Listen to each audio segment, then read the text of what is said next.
Nagaanii faraarri waaqayyoo bakka jirtan hundumaatti isiniif haa baay'atu. Harka fuunee akkam jirtu kabajamoof jaallatamoo daawwattoota keenyaa kan daawwachaa jirtan kun TV Ifa Fayyinaati. Magaalaa Bishooftuurraa kan isiniif tamsa'u jechuudha.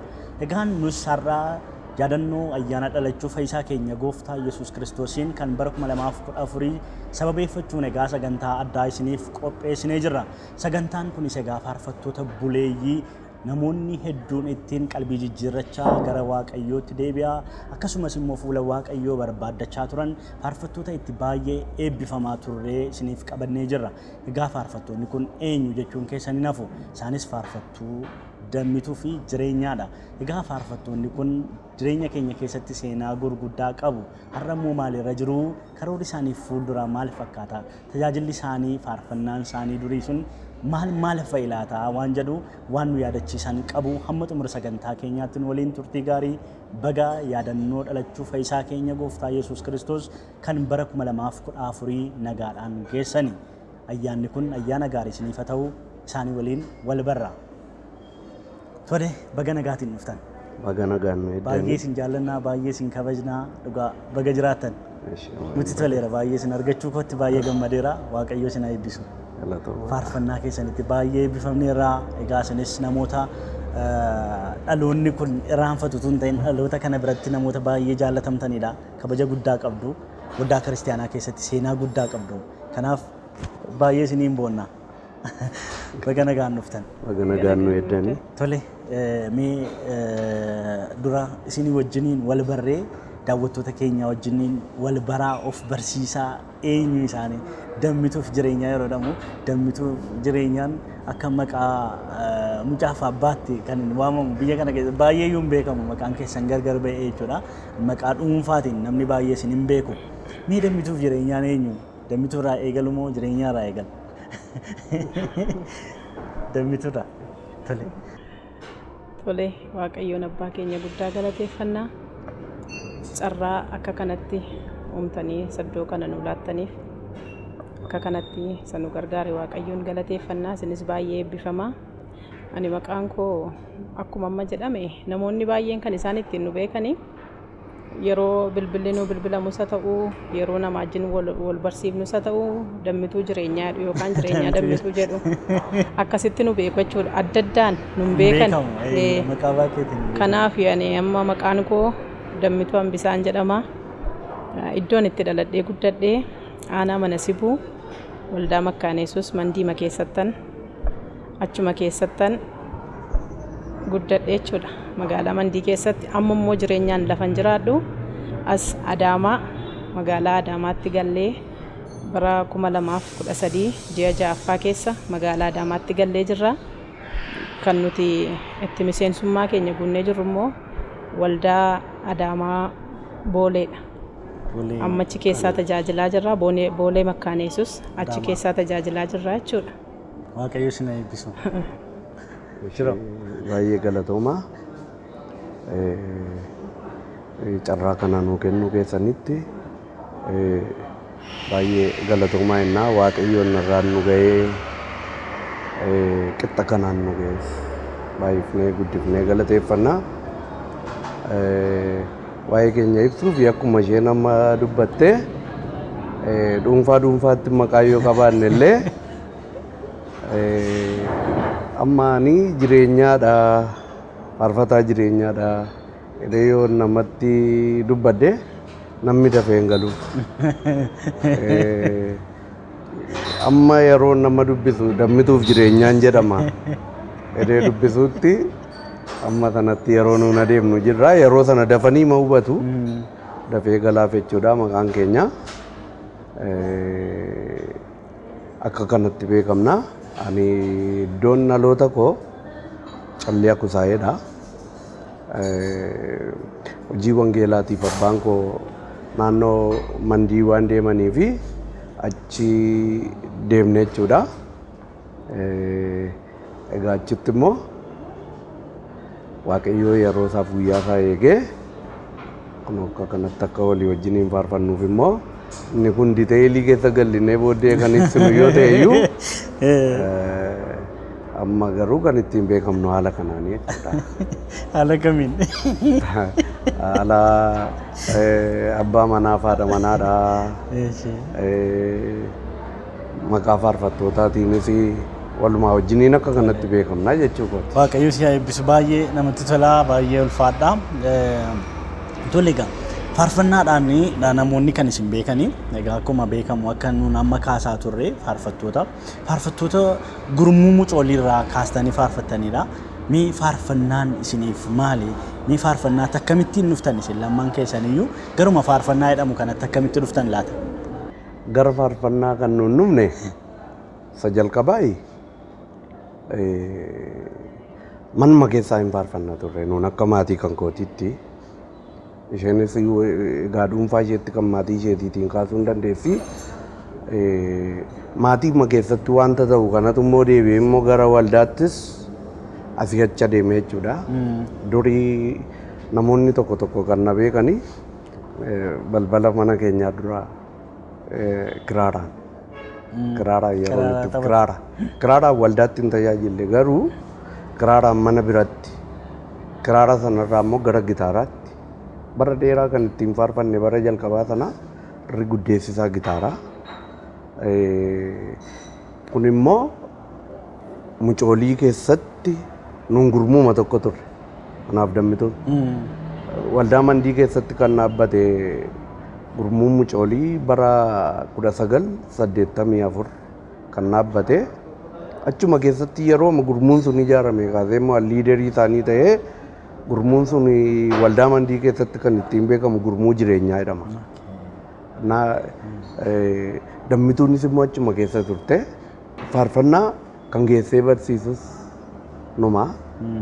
Bara jalqabaa sana gaa waa'ee kan kootii faarfannaa koo maaloo ta'e jedhamu osoo hin taane bakkee irraas geessinee kan barsiifnu. Haala hin beekamneen immoo yeroo immoo faarfannaan gara keenya dhufuu jalqabe immoo kan kootiitu hin jedhiinis bakkeetii dhufutti maknee immoo kanuma keenya sana immoo duukaa barsiisaa. Utuma jedhu haalli isaa jajjabaachaa dhufe jechuudha waa'een faarfannaa kanaa. Meeshaanis warraa jettu. Namni laafeedha. Akkuma nama jedhe jalqabumaa kaasneeti ani maatiin koo maatii mana waaqayyoo keessatti guddatanidha. Maatii amantootaati jechuudha. Abbaan koo egaa yommuu isaan faarfannaan inuma daddarba natti fakkaata. Abbaan koo faarfata. Abbaan koo faarfataadha. Haati koo waaqeffatu. Egaa akkuma nama jedhe immoo mucummaa maakaafne mana waaqayyoo keessatti guddanne sanbatti mirtisa jedhamu sana barumsa sanbataa isa jedhamu sanaani achuma kaafne mana waaqayyoo keessatti guddanne. Egaa achuma keessatti yeroo masana xinnummaa maakaasne waageessuu kana gara faarfannaa kana fiduu kanatti ofii keenyaa hojjennatu hin taane bakkee irraa barbaannee gurmuu keessaa faarfannu sanaa fi dhimminee barbaannee geessinaa sanumarraan jajjabaachaa ma dhufne immoo ofii keenyaafis faarfannaa hojjechuutti kaane. Akkuma kanaan egaa inni abbaa koo aarii keenyaadha. Egaa jalqaba akkuma inni kaase egaa faarfannaa walumaa jinfa faarfannaa iji namaa immoo lafinni jiru irruma jalqaba keessaa jajjabaatan sanumarra jijjiraa. Egaa barsiisonni sanbatti mirtii nu barsiisanis baay'ee ija nurra kaawwatanii jiru. Akkaataa nuti itti gara faarfannaatti walii wajjin dhufne egaa sanas yoon itti dabalee haasa'e akkaataa nuti gara faarfannaatti walii wajjin anaaf jireenyaan dhufne barumsa qorannoo macaafaa kan jedhamu tokkotu jira. Qorannoo macaafaa mana luba tokkotti jira. Qorannoo macaafaa kana keessa namoota xinnooma jajjabaatan waa dhiyeessan jajjabaatanii ijoollee keessaa jechuudha isaantu keessaa fiffilameetu macaafa kana qorata. Achumarraa nuun achi keessaa jajjabaannee hin faarfanna waan ta'eef faarfannaatu nu faarfattanii waan jedhamutu dhufe walumaa wajjin inni abbaa koo aarii geggeessaa inni faarfannaan barsiisaa anis nan barsiisaa. Faarfannaa nu faarfadhaa jedhamee yaadi ka'e iddoo sanatti jechuudha. Otuma achuma keessa jirru jechuudha. Egaa gurmuun suni mucoolumaa kaasee walumaa wajjin gara gurmuutti ol guddate. Gara gurmuutti ol guddate gurmuu biraan yeroo mucooliirraa gara ol guddatan gara saafilaatti dhufan gara of ga'utti dhufanii gurmuutti dabalamu gurmuu biraan garuu gurmuunni kan keenyaa inni kan koof kansaa achumatti nabbaa gurmuu sanaa ta'e achumatti guddatee gurmuu mataasaa danda'e ta'e achumatti. Kanaaf achumarraan kan kaase faarfannaa achitti nuu kennuu jalqabanii bara 1984 akkuma inni jedhe numa dhufaa dhufe gara 1986 87 kana keessa gara faarfannaatti achi as dhufne jechuudha. Anam fakkeenyaaf akka ofii kootiitti faarfannaan hojjechuu kan hin jalqabe baay'ee madhoksaan hafuuraa naa galee miti. Ofii koof akka ofii kootiitti. Baay'ee jireenya kadhataa qabaaddees miti yeroo jalqabaa sanatti jechuudha. Jechuun sila dukkaafneeranii keessuma jirra silumaa. Tuma keetti guddatan. Garuu akkuma weedduutti of keessatti argaa dhufe. Argaa man dhufe of keessatti. Calluma deen akkuma nama bakkee keessatti hiikuudhaan isa ta'u maaliin isa ta'u bakkee kana keessa weeddisaa manna deema. Isuma fuudhee gaafan barreessu immoo lafa kwaarii geessee calluma dee ijoollee nan barsiisa. Ennaa booddee yeroo jalqabaan irraan fadhu qeesqannoo galaanfaatu abdii magarsaa faafaa kana ta'anii biyya dhufaniitu dibati sanaana keessa akka jiru dubbatanii warra waldaa geggeessaniin immoo mucaa kanaa dibata akkasii keessa jira waan ta'eef ofitti qabaa waldaatti itoo ofitti qabdanii kan jedhu kaasanii naan waldaan mandii keessaa rivaayivaaliin dafee hin fudhatamne waldaa tokkotu jira waldaa daakkoo jedhamu waldaan mandii inni guddaan dafee waan sana hin fudhanne garuu tajaajilaaf immoo waldaa mandii sana keessaa yaanee jedhanna. Achirratti sagantaan naa bahe anaaf gaafa anaaf naa bahu dammituu silayyuu sagaleedhaan nan beekan hiree kwaarii koo keessatti obboleessi koo baabboo kan jedhamu immoo inni tokko koo gitaara taphata sagantaa naa kenname sanarratti inni jalqaba jechuudha. Dammituun gidduu keenya anaaf inni gitaaraan lama taanee faarfanna jennee waa'ee yaannee fi innaa irrarraa dhufe. Dammituun daftarii nuu qabdee gidduu dhaabatte. Jechuun gitaara baadhannee lama taanee wanti hin taanu waan ta'eef sagaleen durbaas immoo barbaachisaadha waan ta'eef. Akka kanatti garasiif gara naanaan inni gorree faarfannee isheen immoo gidduu nuu gortee daftarii nuu qabdee sadii taanee faarfannee gaafuma sanatu lapheen uummataatti rukutame waan sanatti. Achi as yeroo deebinu immoo qorannoo wangeelaa amma isheen jettee mana luba Tafarii Moosisaa Nabsii isaanii amaaru mana isaaniitti qorannoo wangeelaa jabaatu jira. Luboonni baay'eetu keessa jira, geggeessitoonni waldaa, jaarsoliin ammumti sagantaadhaaf barbaachisoodha jedhamanii hundumtuu sagantaa sana keessatti wangeela qoratu. Baay'ee qoratu. Innaa qorannoo sana irratti dammituunis dhufteetti makamteetti gurbaan kwaarii keenya keessa jiru Yoonaasa baatee jedhamu tokkos nu wajjiniin jira. Kan waan qabuufan kaasa waan kana. Gaafa biraaderiin koo gara haayiraatti asii achi deebi'u isa jalqabaa sana kanuma namaa faarfanne. Isa waldaa daakkootti sana. Booddee gaafa qorannoo wangeelaatti asii achi deebinu waanuma qorannoo sana keessatti qorannutu faarfannaatiin qopheessinee nu faarfadhaa jennaan sadii taanee walitti anaaf isheen egaa lama taanee waliin bahuunis egaa xiqqoo haalli isaas wannoon jedhu waan ta'eef kwaarii tokko keessa jirra sadii taanee mabaanee faarfanne qorannoo wangeelaa sanarratti. Jechuun akka waan akkasii isiniin jedhanii shakkitu turtan isin yeroo sana. Shakkii qabnaaf utuu hin taane innuma kan wanta akkasii shaakalamaas miti kaa. Sababii ta'eef darbee immoo inni faarfannaa hojjeta mucaan kunis. Walitti dabalamnee sadii taanee achirratti baanee faarfanne. Qorannoo wangeelaa mana sanarratti. Yeroo biraas ammas dabalanii nuu kennan. Nu waan qorannu keessaa faarfannaa numa hojjenna. Numa hojjenna. Booda guyyaa kan biraa garuu gurbaan suni nu biraa waan ta'eef danqamee hafee nu wajjin shaakalee. Jireenyaaf dammituutu qofaatti bahee achirratti tajaajile. Ammas yeroo biraa deebisanii nuu kenname. Ammas inni haala biraatti qabamee nu biraa hafe. Lama taanee mabaanee faarfanne waan sanarratti. Warra achi keessa jiran immoo tajaajila keenya achitti ta'u sana baay'ee jaallataniiru waan ta'eef warri sagantaa baasaniis jaarsoliinis luboonnis achuma waan jiraniif booddee sagantaa guyyaa waldaa mandii irratti jireenya pilaas dammituu jedhanii sagantaa nuu baasan faarfannaadha. Kanaaf waldaatti baanee faarfanne. Waldaa sagantaan dargaggootaa jiranii. Isa booda immoo luboonni aduu jimaataa fi aduu garaagaraa deemanii kennaa qulqulluu kennuuni nu fudhatanii adeemuutti ka'an. Anumaaf dammitu qophaa'aa nu duukaa jedhanii gitaaraan immoo faarfannaa wantichi babal'achaa ma dhufe utuma jedhu bakka hundumtuu warri nu waamuuf jireenyaa dammitu jedhanii nu waamuutti ka'anii haalichi babal'achaa ma dhufe kanumaan ka'ee egaa gara sadarkaa gurguddaatti ce'aa dhufe kanumaan jireenyaaf dammituun kanaan ba'an lama ta'anii jechuudha. Baay'ee namatti tola sadarkaa yaadannoo bareedaadha. Miigaa amma erga lamaan deemuu jalqabdanii haalli isin jechuun beekamaadha amma namoonni akkuma beekamu naannoo nuun itti guddanne keessatti beekamaa miti baay'ee namoonni dhiiraaf dubarri walii wajjin shaakaluun yeroo fudhachuun dubbisuun qo'achuun sana keessatti chaalenjiin faan isin mudanne akkam gaafa isin jechuun tajaajilumaaf wal argeen faa jiraachuu danda'a. Maatii gidduutti iddoo matti dhalattanitti mootii tajaajilaan kan ba'aa jirtan waan ta'eef adeemsa sana keessatti chaalenjii maal faatu ture? Turree laata chaalenjiin immoo akkuma kanatti isin fudhatan? Yeroo sana nu biratti akka kanatti dhiirrii fi dubarri tokko walii wajjin faarfachuun hin beekamne. Babbaan yoo faarfate immoo babbaatu qofaa faarfata malee akka kanatti walitti dhufanii faarfachuun biyya keenya keessatti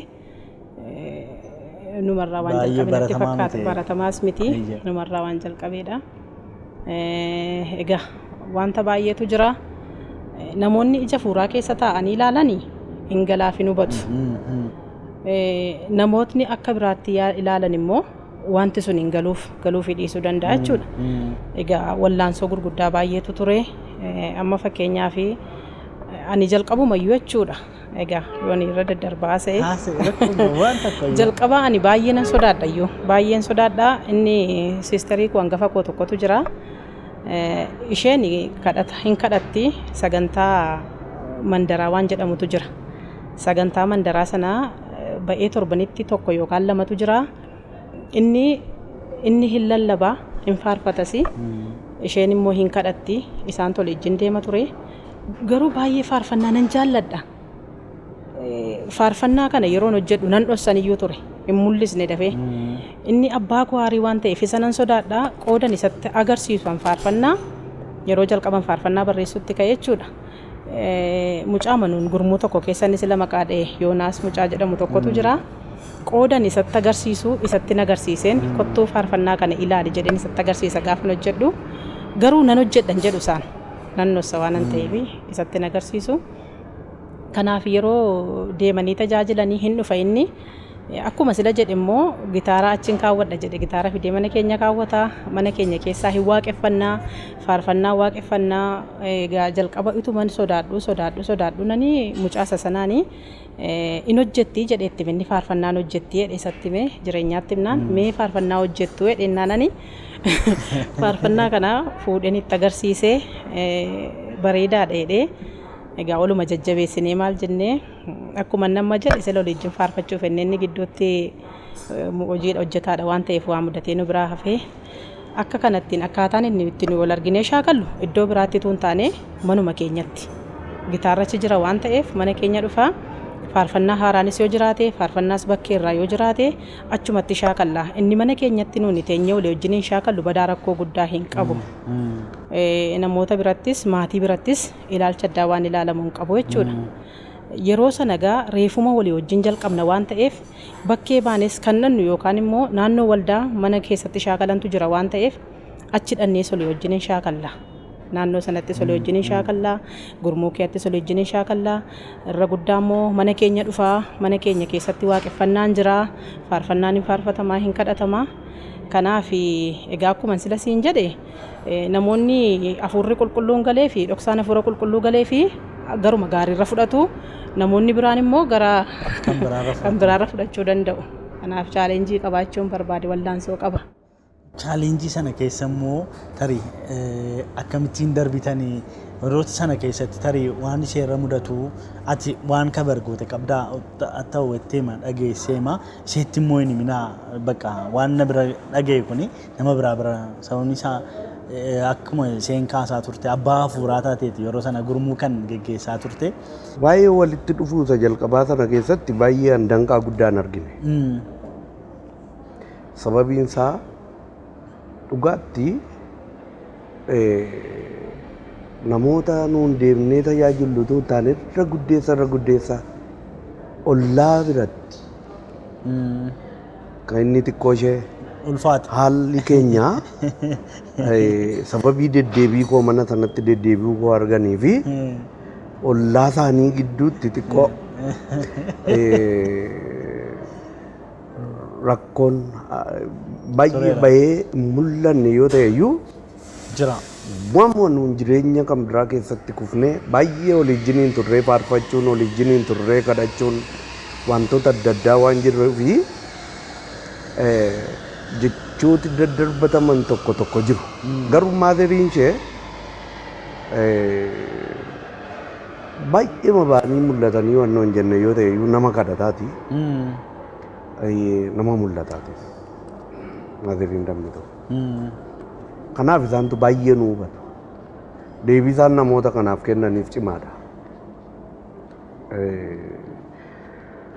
Sanarraan kan hafe waa'een keenya baay'ee bakkee nuuni ammallee baay'ee bakkee keessa walii wajjiniin adeemuus hin qabnu. Garuu baay'ee gwaddeenyaa biraa hin qabnu.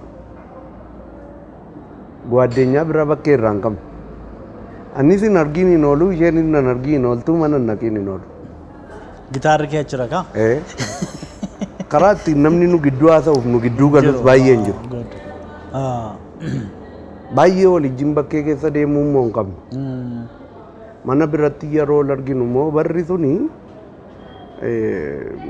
dhugaamatti bara reefuu baay'ee rivaayivaaliin dhohee waaqayyoon sodaatu sirriimatti waaqayyoon sodaata. Inni waaqayyoon sodaatu. Waaqayyoon kadhachuunis baay'ee cimaadha bara sana keessa. Jireenyi keenya irri guddeessisaa waaqayyoon kadhachuu yoom fakkeenyaaf mana sana keessatti wanti bara sana argee ofii koo irratti jechuudha. Yoon mana sanatti tiksiima wangeelaa tokko fudhadhee dubbisee waaqayyoon kadhanne isa booddee deebi'ee gaafa hin ta'u garuu faarfannaa ta'ee mana sana keessatti naa dhufa. Sababii kanaaf walitti dachaanee mashaakalla. Akkuma isheen amma dubbatte immoo kan ishee immoo isuma isheen dhoksitee fidduyyuu immoo bakka harkaa fuudheen yoo isheen asmaachii duwwaa hojjette ta'e lakkoofsa immoo walii wajjiniin teenyee akkatti hojjetan bara jalqabaa sana baay'ee gargaareera ishee akkatti isaan surdii godhanillee akkatti maal jedhanillee booddee keessa garuu isa ishee gargaaran mitiitii faarfannaa muciccimaa hojjettee isheenis mataa ishee of dandeessee qulqulluu mataa fiddee kuchi gootee dhiyeessuu jalqabdee ayin nam fidaa isheenis hin fiddii yeroon itti olii wajjin hin teenyee immoo qopheessinus jira wal shaakalchiifna haaluma kanaan adeemaa dhufe garuu laftitti chaalenjiin xiqqoo dhufaa dhufe jira miti reegaa lafaa baanii lafa dheeraa deemuun nummoo jireenya keenya keessatti baay'ee of eeggannoo godhanna. Nuumti. Sodaan waaqayyoo immoo sirriitti gadi lixee laphee keenya qabatee jira. Sababii ta'eef utuu sodaan waaqayyoo keessa keenya hin jiru ta'e baduudhaaf carraa muciccimaa qabna turre nu. Karaa irraa kaachuudhaaf nama keenya karaa ittiin karaa irraa kaatanii karaa ciccimaa namumtamma keenya argatee darbeera dee yaadu. Garuu sodaan waaqayyoo keessa keenya waan jiruufi nuun gara sagalee waaqayyoos immoo lubbummaa isa waaqayyoo isiniif kenne yaada fooniif ittiin karaan kenniinaa jedhamti. Lubbummaa sana waaqayyootu nuuf kenne sababii ta'eef sana yaada fooniif keessatti karaa hin laanne nuun. Karaa hin laanne baay'ee of eeggannoodhaan jiraanna. Ayyaana waaqayyoo caalchifannaa. Akka kanatti of eeggannoodhaan adeemna waan ta'eef fakkeenyaaf tajaajila yeroo adeemnu dursa gaa lafa fagoo miti miti kan deemuu jalqaban naannoo irrani namooti nu waammatanii jaarsolii ichitti ergu.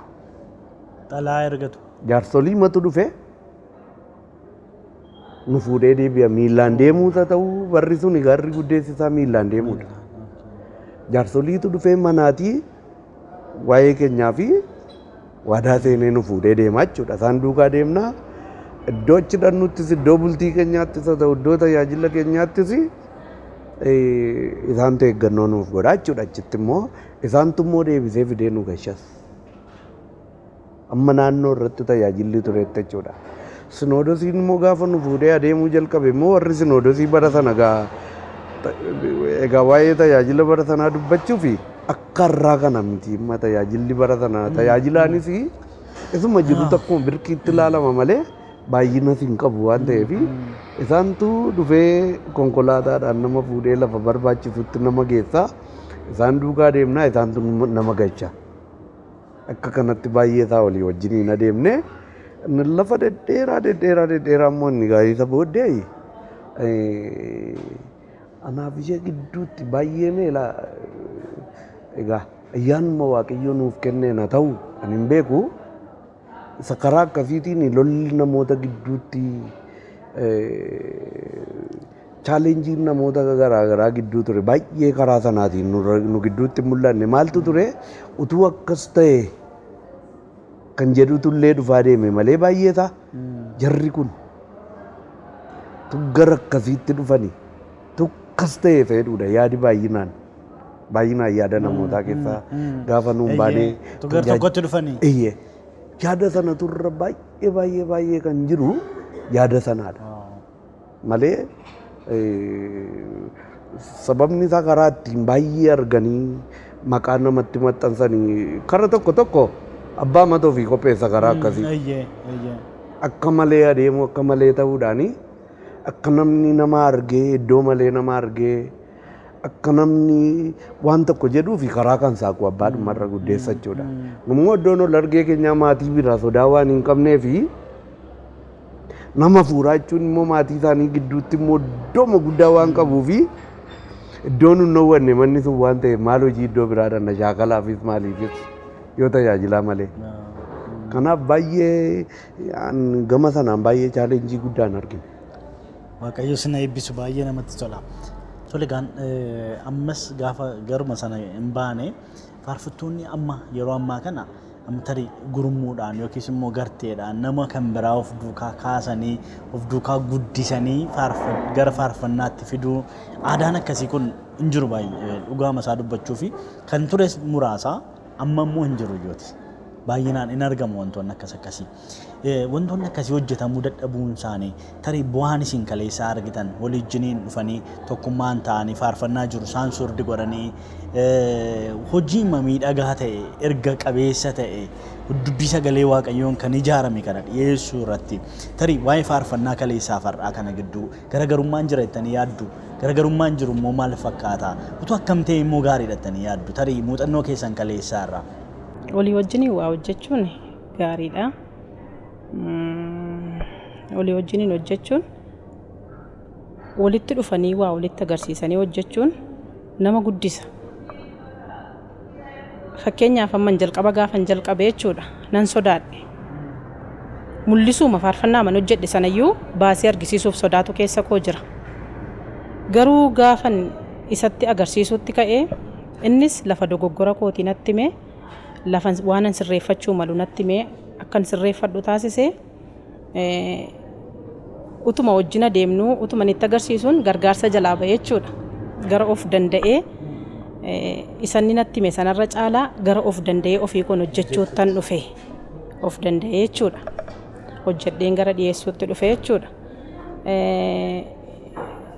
Har'a bara keenyarraa egaa baay'eetu jira namni ofittummaan isa ta'u of jaallachuun isa ta'u namoonni kana godhan jira jedhee yaadu yoo jiraatan muraasa jiru jedhee yaada. Maaliif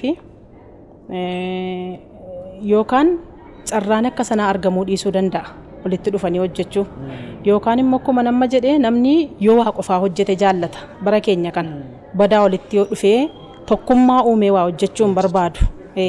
Qofaasaa yoo leexaasaa adda ba'ee yoo waa hojjetetu itti tola malee walitti dhufnee walitti dabalamnee waa goonee gara waan tokkotti dabarraatu hin taane qofaa koo fudhadheen qofaa koo adeema. Sun immoo badaa fagoodhaan nama hin ga'u. Walitti dhufanii yoo hojjetan garuu bilchinni namaa guddinni namaa dabalaa deema. Guddinni namaa dabalaa deema. Kanaaf inni bara keenyaaf bara ammaa kanaan adda addummaa hin qabaata jedhee yaada. Ofitti nama butuu hin barbaadu. Namni bara keenya har'aa qofaama yoo waa hojjete jaallataa, qofaama yoo waa godhetti tolaa. Akka yeroo kan keenyaa olitti dhufanii waa hojjechuun badaa hin jiraata jedheen yaadu. Wanta akkasiis baay'inaan hin argu. Kanaaf walitti dhufanii hojjetanii immoo isa qofaa guddatanirra inni walii wajjiniin hojjetanii guddina agarsiisa jedhee yaada. Anis immoo irratti dabalataan dubbachuufi bara duraanii hafuuruma gadoof deebisuuni waa walirraa fudhachuutu jira. Amma nuun namoota wajjiniin tutturre qabna. Fakkeenyaaf namoota akka Yoosef Taamiruu fa'aa.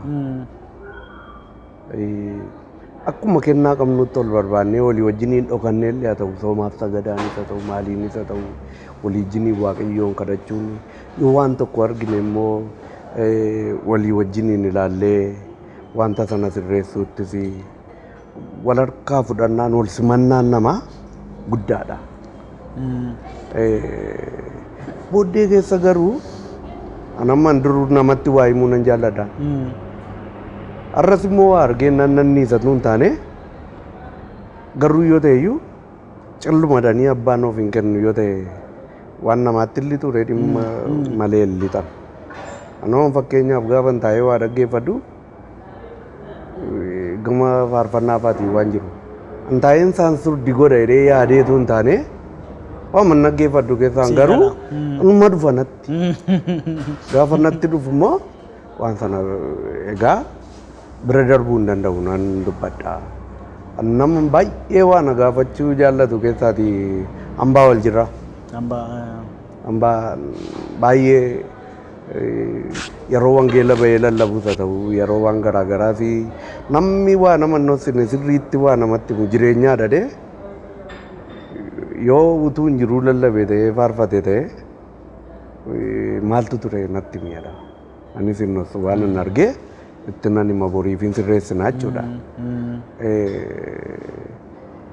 Garuu namooti teellana jiran immoo yoo namni waa isaan gorsee karaa isaan qabsiise iyyuu akka baaliitti fudhatu akka dabdii karaa dalgaa isaan qabsiisuutti lafa ofii ga'ee lafanni ga'ee akka hin geenyeef karaa dalgaa na gorsadanii yaadu malee karaa qulqullummaa fi yaada qulqullummaatiin waa nama harkaan fudhatan.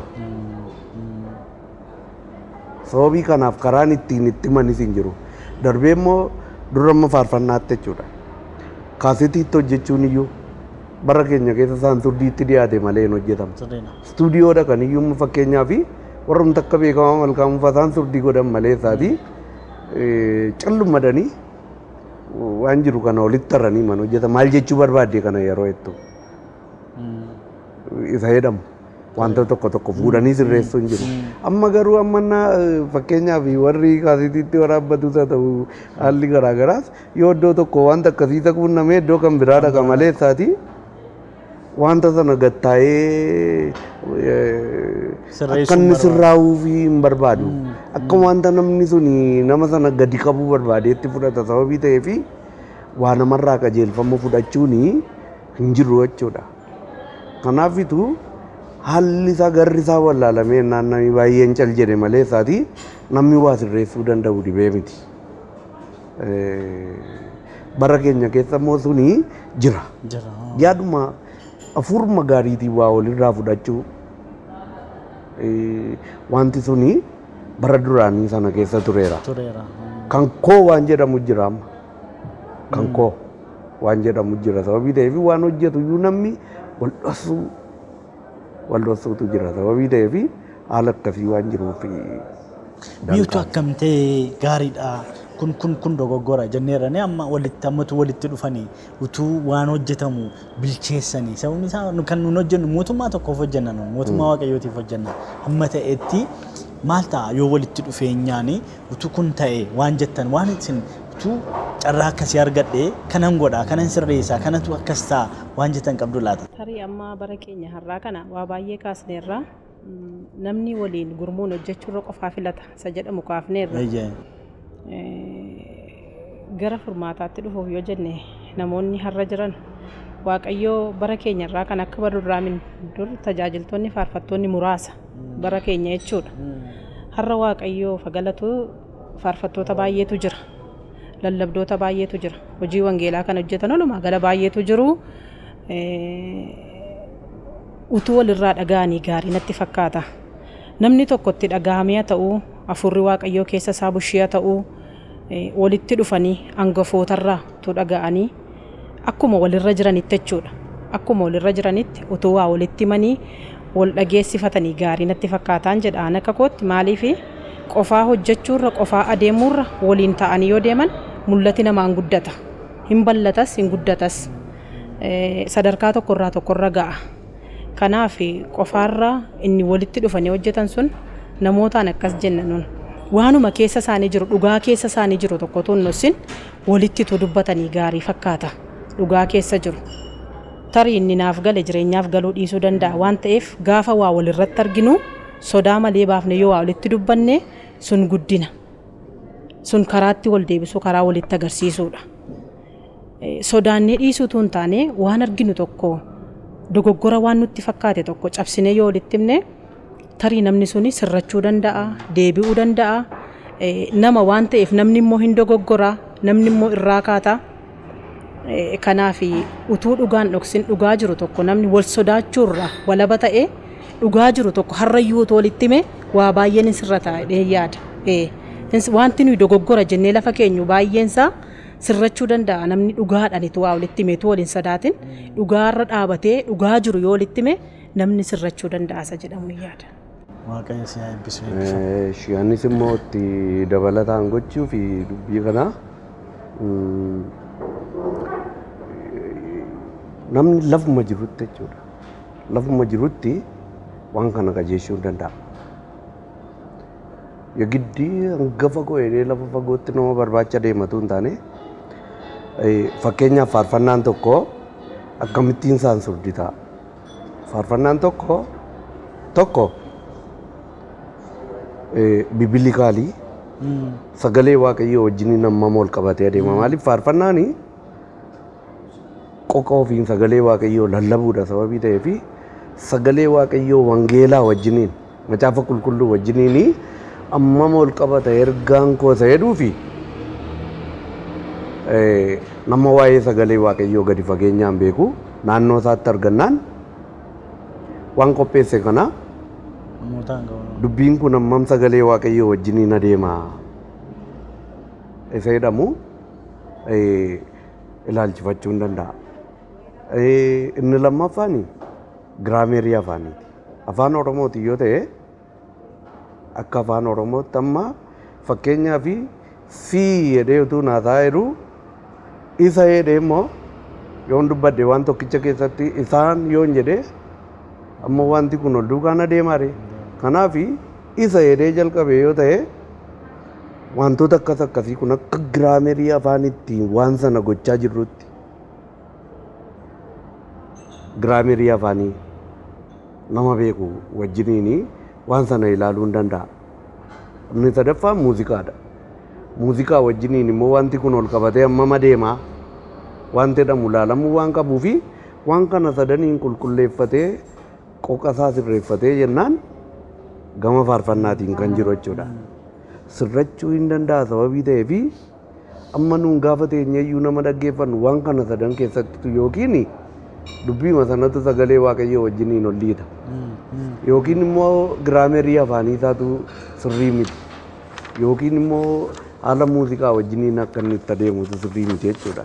Kana sadan keessatti ilaaluu dandeenya sababii ta'eef namootuma naannoo isaa jiranitti fayyadamee waan kana qajeelchuu hin danda'a jechuudha. Namni sababii ta'eef kanattutu fayyadamanii waan gaariin hojjetamuu hin danda'a jedheen yaada.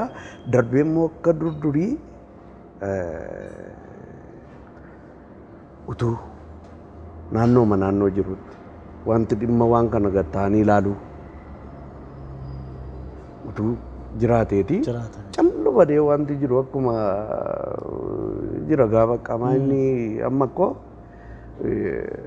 warrumti amma qoosaa hojjetan illee maal amma faarfannaadhaan qabanii qoosaa kan isaan hojjetaniif maaliif? Qoosaan ittiin hojjetameera miti? Maaliif ittiin hojjetan? Sababii waan akka qoosaa sanaa fakkaatu faarfannaa keessatti arganiifitu ittiin warra akkasii ittiin baratanii jedhaniitiin qabuunfaa kan isaanii deemaa akkasii fayyadamanii waa'ee faarfannaa irratti hojii sana hojjechaa jiranii. Wanti isin hojjechaa jirtan baay'een isaa sirrii miti mee deebi'aa of ilaalaa jechuu isaaniiti ergaa dabarfachaa jiru isaaniiyyuu. Ergaan isaa kana qaba sababii ta'eef qooda warri bakkeellee akka kana nu hubannoo jedhanii nun ofitti deebinee of ilaallee utuu of sirreessinee qoosaadhaaf hin taanu jechuudha. Kanan natti dhaga'ama naannoo akka kootti. Waaqayyo si haa eebbisu baay'ee ulfaadha. Tolee kabajamoof jaalatamoo daawwattoota keenyaa kan daawwachaa jirtan kun televezyiinii Ifa Fayyinaati. Egaa TV'n Ifa Fayyinaa magaalaa Bishooftuurraa dhalachuu fayyisaa keenya gooftaa Yesuus Kiristoos sababeeffachuudhaan sagantaa addaa isiniif qopheessinee jira. Egaa isaanis faarfattuu dammituu fi jireenyaa waliin sagantaa addaa qabannee jira. Kanaaf egaa sagantaan keenya ammas akka itti fufetti jira. Nu waliin turtii gaarii isiniin jechaa ammas ayyaana gaarii isiniin jenna.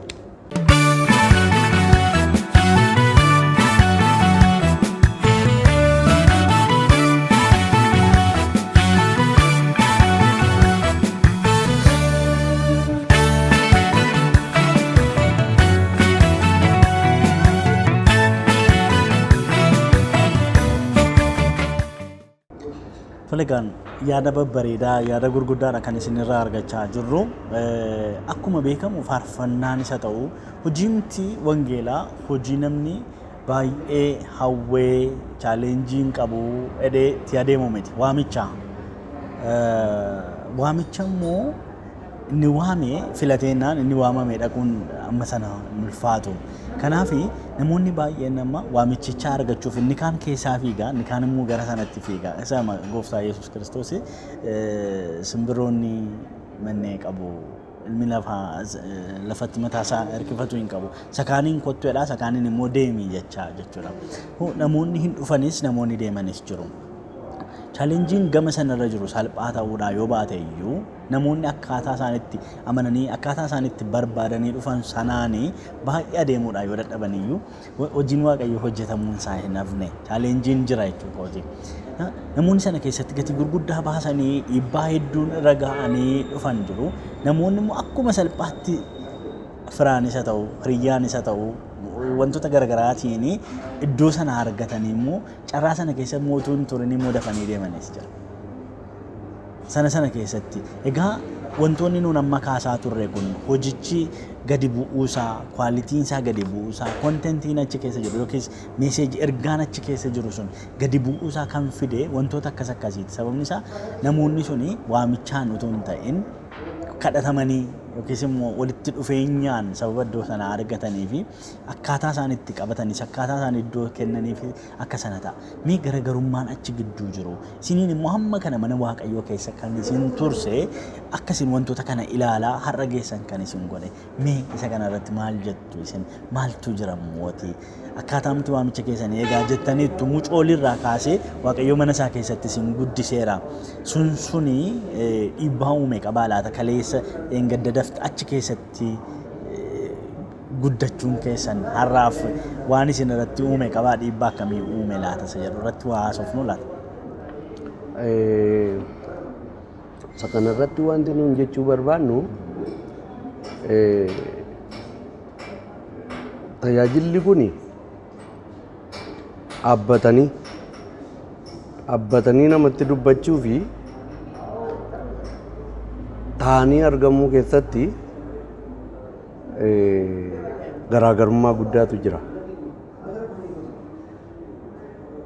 Akkuma gaafa dhaabbatanii namatti dubbatanii miti wanti baay'een isaa. Asii achi gaafa deebi'an chaalenjii baay'ee qaba. Amma ani faarfannaa keenya keessaa waan tokko na yaadadha. Egaa faarfannaa gaafa faarfannu akkuma tajaajila isa kan biraa wanti hundumti isaa nurratti ta'ee faarfannatu hin taane erga faarfannee booddee immoo nurratti kan ta'u jira mana keenya kan nufu.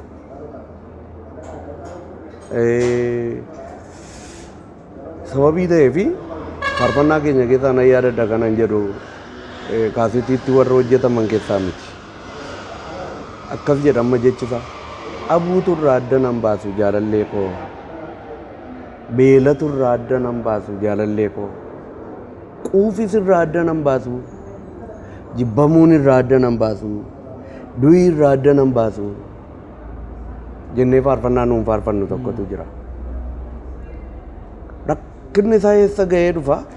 Gaafa nama dura dhaabbatanii akka jedhanii faarfatanii baay'ee salphaadha. Bakka nama faarfachiisuunis ofii faarfachuunis baay'ee salphaadha. Gaafa rakkinni wal guuree mana namaa dhufu dhabii gaafa dhufu wanti ittiin madaalaman sun gaafa yaa'ee dhufu gara namaa yookiin quufa dhufata. Quufa keessatti akka gaafa beelaatii jireenyaan dammituun jedhee yerootti waaqayyo nu ilaaluuf jedhee isuma nuun nama dura dhaabbannee jenne sana gaafa inni mana keenyatti guuree fidu jira. Yookiin quufata dhaabbachuu nama dhowwata. Yookiin immoo dhaba sana beela sana baachuu dadhabata. Sababii ta'eef nuun kadhata keenya keessatti yeroo baay'ee egaa jireenya akkasii barra akkasii mana keenya keessatti baay'ee isaa darbeen erguma gaa'ela dhaabbanne jechuudha. Barri dhabaa, barri rakkinaa,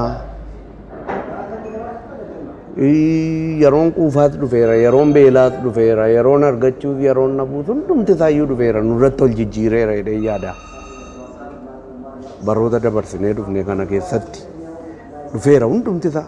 Garuu akkasin jedha dhaabannee gaafa mana keenya keessaa walii wajjin hin kadhannu yaa Waaqayyo nuun fuuldura kee fuuldura saba kee dhaabbannee dhabuun irraa adda nan baasu jennee faarfanneerra rakkina kana keessatti dhaba kana keessatti si dhiifnee akka nuun hin adeemneef jecha jenne sana taanee akka argamnuuf yaa Waaqayyo nu gargaari jennee yerootti mana keenya keessatti jilba keenyaan daa'imne yerootti Waaqayyoon kadhannu baay'ee isaa qabna turre. Waa'ee waan duratti ta'ee darbee fi haalli garaa namaa kutachiisee namni waa'ee keenyaaf abdii kutatee bakka amma Waaqayyoo matu barataa fideennaan bara awwaala keessaa bahuu sana bara yaadatamuu sana karaa hundumaan iyyuu inni kun itti fufiinsa isa Waaqayyoo jalqabee jiru sanaati. Malee isaati nu godhuma mandiituu nuun jirru Waaqayyoo haala keenya geeddaruu jalqabe. Achi keessatti garuu waa'ee dhaba nurra ga'ee waa'ee rakkina nurra ga'ee erga jireenyaaf dammituuti. Fuuluma Waaqayyoo turuun iyyuu mana Waaqayyoo keessatti guddachuun iyyuu jedhee namni yeroo inni itti gara abdii kutannaa gara garaa kutannaa namoonni waa'ee keenyaaf ga'an baay'ee nu jaallatanii garuu akka baay'ee adeemuudhanii nu yaadanii qixxa sanaa nu dhabanii waan hundumaan nu dhabanii garaan isaanii baay'ee gaddee madaa'e baay'eetu jira. Garuu immoo akka kanatti dhaabbanneetu Waaqayyoon eeggannu dhabis dhufees yeroo quufii dhufus Waaqayyo kana keessatti nu ilaalaa jira jennee dhaabbannee Waaqayyoon eeggachuun immoo Waaqayyo immoo bara jijjiiree yeroo isaaniitti immoo erga isaaniiti. Dhuguma mana Waaqayyoo keessatti guddachuu Waaqayyoon eeggachuun baay'eedhuma gaariidha yeroo jedhanii isaan itti mul'isanii nutti illee jechuudha. Yeroon itti dubbatamu dhufeera. Nuun immoo maaltu jireenya keenya keessatti nu gargaaree jecha tokkotu ni rukutiin bira darbuu kan hin barbaanne. Bara 1991 bara nuun kaasee ta'u jennu waldaa Goorii keessatti Waaqayyo jecha cimaa tokko nutti hima. Bara kana akka nuun baay'ee Waaqayyootti maxxannee Waaqayyoomaan qabannee jiraannuuf kan nu taasise kee'ati fakkeenya tokko nutti hime Waaqayyo mul'ataan karaa nama biraa jechuudha. Gaagura jedhe gaaguraan fakkeenya qabee nutti dubbate gaagurri jedhe damma waan mi'aa of keessatti baata kanniisatu keessatti dammeessaa damma waan mi'aa kana gaagura sana keessaa baafatanii gaafa nyaatanii jedhanii gaagura sana achumatti gatanii namni deebi'ee galagalee gaagura sana yaadatu hin jiru. Abbaa qaba abbaan gaagura sana fuudhee irra deebi'ee sirreessee itti fayyadama. Kan kana achi waan mi'aa sana erga keessaa baafatanii booddee waa'ee waan mi'aa keessaa baafatanii malee waa'een gaagura sanaa deebisee yaadatama. Kanaaf umurii keessan keessatti nuun jedhe Waaqayyo barri sun baratti qilleensarra nama kaasanidha isinitti himneerra. Waa'een keenya immoo qilleensarra kaa'eera bara sana. Waldaatti isa tokkootu galiin iddoo tokkotti wannoo akkasii jira. Kanaaf Waaqayyo akka nuun jedhe gorsa Waaqayyo nuu kenne sanatu baay'ee cimsee waan nu dhaabeef irra deddeebinee yaadanna nuun. Gaafa nama qilleensarra isin kaasu jedhe qilleensarra hin ka'ina. Gaafa qilleensarra baay'ee waa'ee keessan kaasanii qilleensarra hin ka'ina. Gaafa namni immoo waa'ee keessan itti dhiisee isin gatee isin buusee lafa isin buusus immoo lafa namaaf hin bu'ina jedhe. Bara keessan guutuu jedhe ogummaatti naaf jiraadha jedhe. Amma nuuni qilleensarra ka'uunis nu mudateera lafa bu'uunis nu mudateera. Garuu nuuni qilleensarra nu kaasan jennee qilleensarra namaan kaanu har'ayyuu namni qixa akkasiitti nu eeggatu yoo jiraate nuuni nama qilleensarra nu kaasuuf qilleensarra hin kaanu. Namni lafa nu buusees immoo nu dhiisees immoo lafa buune irrannee waa'ee Waaqayyoo hin himnu nuun. Kuni mana Waaqayyoo keessatti utubee cimsee nu dhaabeera. Akkaataan bifa tajaajila keenyaayyuu mataan isaa nadiin kanaan. Waa'een keenya naannooma keessa turre si'achi deebitanii qorachuu hin dandeessu. Jiru jedhanii baay'ee keenya haasa'uunis hin danda'amu. Jiran jedhanii waa'ee keenya haasa'uunis hin danda'amu. Jiru jedhanii yoo baay'ee kaasuu barbaadanii akka dibaa ibidda keessaa deebisee ibidda keessa nu dhuga. Gaafa hin jiru jedhanii waa'ee keenya immoo dammadammuu fedhan immoo achi keessaa immoo baasee immoo nutti fayyadama. Kanaaf waa'een keenya baay'ee namaaf ifamni gammarraatti iyyuu haala akkasiitiin deemnee as keenya garuu jireenya keenya keessatti wantoota ammaarraan kan kaase nuuni wanta jenne taanee argamuudhaa fi dhama'iinsa guddaa goona. Maqaa Waaqayyoo ofirratti eeguuf, ulfina Waaqayyoo ofirratti eeguuf, maqaa keenya eeggachuudhaafis ofii keenya duwwaa miti amma daa'ima keenyaatti iyyuu baay'ee yaalii gurguddaa goona.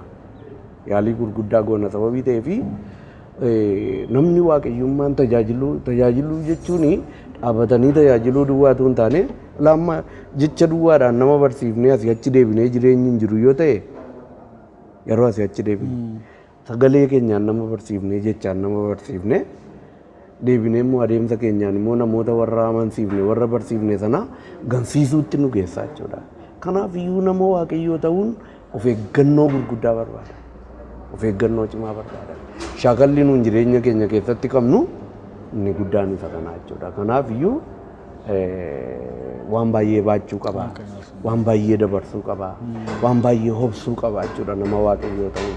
Kanaaf kanumaan ol qabsiisee nuuni faarfannaa nuuni hojjennee kanaan dura dhiyeessine keessaati faarfannaa tokkotu kanaan ol qabsiifnee waa jenne hin barbaanna jechuudha. Baay'ee nutti tola.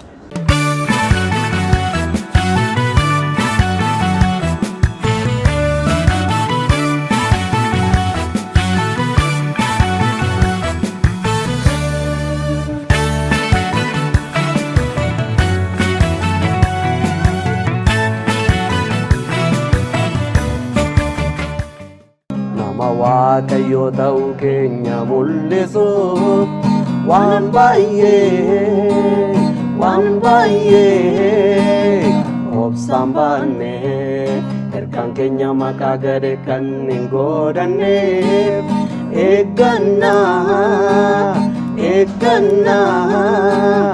guddaa goone jiraachuutu nuuf ta'a akka Phaawulos garaa bal'anne jiraachuutu nuuf ta'a akka Phaawulos garaa bal'anne nama Waaqayyo ta'uu keenya mul'isuuf waan baay'ee obsaan baanne ergaan keenya maqaa gade kan hin godhanneef eeggannaa guddaa goone jiraachuutu nuuf ta'a akka Phaawulos garaa bal'anne jiraachuutu nuuf ta'a akka Phaawulos garaa bal'anne.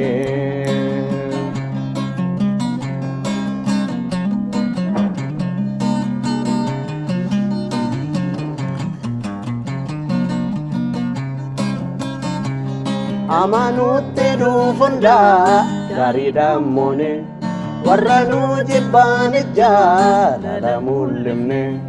Akkasitti dhufundaa gaariidhaan moone warra nu jibbaan jaalala mul'ifne. Akkasitti jaalala gooftaa raawwanna dorgommii gochaa jirruuf gonfoo arganna. Har'a yoo fakkaanne kan gatii hin qabne akka ilaalcha namaatti yoo tuffatamne. Har'a yoo fakkaanne kan gatii hin qabne akka ilaalcha namaatti yoo tuffatamne. Nuuf guyyaan jira guyyaan ulfinaa kan itti kabajamnu duumessaan marfamne. Barruu Yesuus irratti baatamne yeroo nuyi gammannu. Nuuf guyyaan jira guyyaan ulfinaa kan itti kabajamnu duumessaan marfamne. Barruu Yesuus irratti baatamne yeroo nuyi gammannu. Utuma dinni ilaalu isa durii kan caalu nuuf yeroo fayyinaatu dhufaa jira. Guyyaa ulfinaatu dhufaa jira malee yeroo badiisaa miti. Guyyaa salphinaa miti. Yesuus wajjin jireenya haaraa jiraanna halkaaniif guyyaa. Halleluuyaa halleluuyaa halleluuyaa halleluuyaa.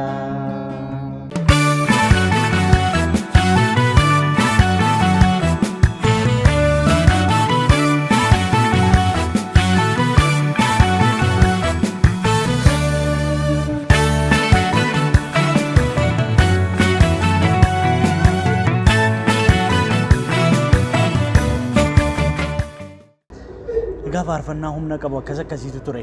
Ergaan isaas faarfannichis ulfinni Waaqayyoos akka kanattiin jechuudha. Abdiidha faarfannaa kana keessatti wanti nuun arginu. Tarii faarfannaan kun kana keessatti iyyuu dhugaa mataa yoo dubbannee fi isa boriiti baay'inaan wanti jiru. Faarfannaa keenya har'aa keessa immoo wantoonni jirani tarii wantoonni akkasii argitaniitu laata. Isaan soordii sila jenne keessaa maal baaftani tarii faarfannaa amma jiranii wajjin yeroo wal bira qabdanii eger bor ulfina Waaqayyoo hin argina. Waaqayyoo akka har'aatti nu hambisu jedhee biyyatti abdii kan horu sabatti waldaa kiristaanaatti abdiin jiru. Tarii wantoonni akkas akkasii irratti hajjabbii maalii qabdu laata? Kana qophaa miti nufna gara faarfannaa keessanitti. Araara kee argisiisi biyya keenyatti. Faarfannaan kun faarfannaa waan nama dhibu faarfannaa mul'ataan faarfatanidha. Yeroo bara ammatti abdii biyyi kutatee jiru waldaan kiristaanaa abdii kutatee jirtu keessatti bara sana keessatti faarfatanis faarfannichitu har'a ta'e riimiksiyyuutu godhama ta'e jedhamee sadarkaatti yaadamu jira. Kanaaf tarii waa'ee faarfannaa kana yeroo sana chaalenjiin amma kanaa ture laata yeroo isin faarfannaa kana faarfattanii muu maal argitanii faarfattan barra akkasiin nufaa waan jedhu waan nageessan immoo qabdu laata mee waa'ee wanta kanaas waan nutti himame dammit. Egaa waamicha namaa keessaa waamicha Waaqayyo nama waamuuf waamicha namni nama laalee yookaan immoo firaan waamamu yookaan immoo haalumaan waanuma tokkoon miirrumti isaa kakaasee jennaan wal ilaalee waamicha wal ilaalanii gara tajaajilutti dhufanii fi dhugaatti jaalalli Waaqayyoo laphee namaa keessa buufatee jaalalli Waaqayyoo laphee namaa bitee waamichi waamamaniif inni namni nama laalee deemu tokko miti. Jaalalli laphee namaa keessa Waaqayyo kaa'ee jaalala Yesuus Kiristoos dhugaa karaa dhugaa jireenya isa ta'e namaaf galee waamamanii fi jaalalli namaa waamaman yookaan firaan waamaman jira gaa. Sababa kanaaf akkasitti taasifna bara jiraannee dhufne keessatti waa baay'ee argineerra waan ta'eef akka kanatti haasofna cabsinee kanaaf garaagarummaa guddaa qaba. Namoonni dhugaan galee fi gara dhugaa beekuutti dhufan haalota gurguddaa ulfaatoo kam keessatti jabaatanii dhaabatu. Waan irra gahu hundumaa keessatti karaa isa nu gargaaree karaa Kiristoos mo'icha arganneedha Phaawulos. Waan nurra gahu hundumaa keessatti sababni isaa waamicha dhugaa tokko waamamee waamicha dhugaa waan qabuufidha kan inni akka kanatti taasa'u. Namoonni calluma jedhanii haalaan yookaan yeroon yookaan firaan dhufanii iddoo qabatan immoo dandamachuu hin danda'an rakkina isaanirra gahu. Haala gurguddaa ulfaataa keessa yoo galan sana dandamatanii dhaabattanii dhugaa Kiristoos namatti himuu hin danda'an. Kanaaf waa baay'ee mudannoo baay'ee argine egaa bara dhaabannee tajaajille kana keessatti nuuni namoonni dhugaan nuuf galee jaalalli Kiristoos laphee keenya qabatee dhaabannee hojjennu namoonni akka kanaa akka jiran hin argina. Kun immoo namoota dura dhaabataniif dhiibbaa hamaa geggeessa. Namoonni waamicha akkasumaanii waamamanii mana Waaqayyoo keessa dhaabatanii rakkina dandamachuu hin dandeenye. Waldaa kiristaanaa irratti ba'aa ta'uu, namoota irratti ba'aa ta'uu, fakkeenya gaarii tokko ta'uu hin danda'ani. Kanaaf Waaqayyoon illee waa hojjetanii garaan Waaqayyoo illee itti gammaduu hin danda'u. Dhugaaf dhaabatanii dhugaaf hojjetanii waa bira ga'uu hin danda'ani. Namoota Kiristoosiin buusanii dhiisanii sokkan keessaa isaan kun tokko ta'u. Haalumaan rakkina dandamachuu namoonni hin dandeenye waan irra ga'u ani Kiristoosiif jedheen baadhaa ani wangeela isa lallabuuf jedhee dhugaa nama biraan ga'uuf jedheen aarsaa ta'a namoonni jedhan namoonni akkasii bara turre keessa badaan baay'atan namoonni aarsaaf godhanii tajaajiluu barbaadan jechuudha. Kanaaf haaluma isaan mudatuun dudduuba deebi'u. Kun immoo waldaa kiristaanaa irrattis namoota irrattis dhiibbaa qaba. Sun faarfannaa keenyaaf illee nu yaachisa. Attamtaa dhumni namaa isa jedhamuuf illee ofii keenyaaf gara qalbii jijjiirannaatti gara namoota yaada garaa geeddarachiisuutti illee namni dhugaa lafa kaa'ee gaafa deemu dhugaa karaarraa gaafa jallatu yaada garaa geeddaratee illee gara mana Waaqayyootti akka deebi'u dhugaarraa kaate sanatti akka deebi'ee dhufu dhugaa isa itti waamamee ka'e sana biraan illee nama ga'uu akka danda'u yaada garaa geeddaratee illee gara Kiristoositti akka dhufu waldaan kiristaanaas haa ta'u namoonni numtii dhuunfaanis haa ta'u. Kanaafidha faarfannaan kun laphee keenya keessa guutee kan nuyi hojjennu kanaaf. Tarii yeroo ammaa kana wantoonni akkasii baay'inaan hin jiran waldaa kiristaanaa deebisuuf aboo jechuun akka waan aboo qabnu ittiin ilaallu isin amma aboo Waaqayyoo isinii kenne qabdu karaa ergaa keessanii namoonni qalbii jijjiirrataniiru gara Waaqayyootti deebi'an jiru faarfannaa kana namoonni fayyan hin jirani namoonni dhugaa isinii ba'an hin jiran. Tarii wantoota akkasii buruusanii dubbachuun sadarkaa waldaa kiristaanaatti hin jiru baay'inaan hin argamu.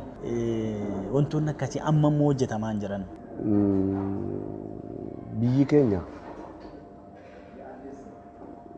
bara kamiin barri isheen itti nagaa qabaattee hin turre. Yooma sadarkaan isaa ol caalaa deebi'u.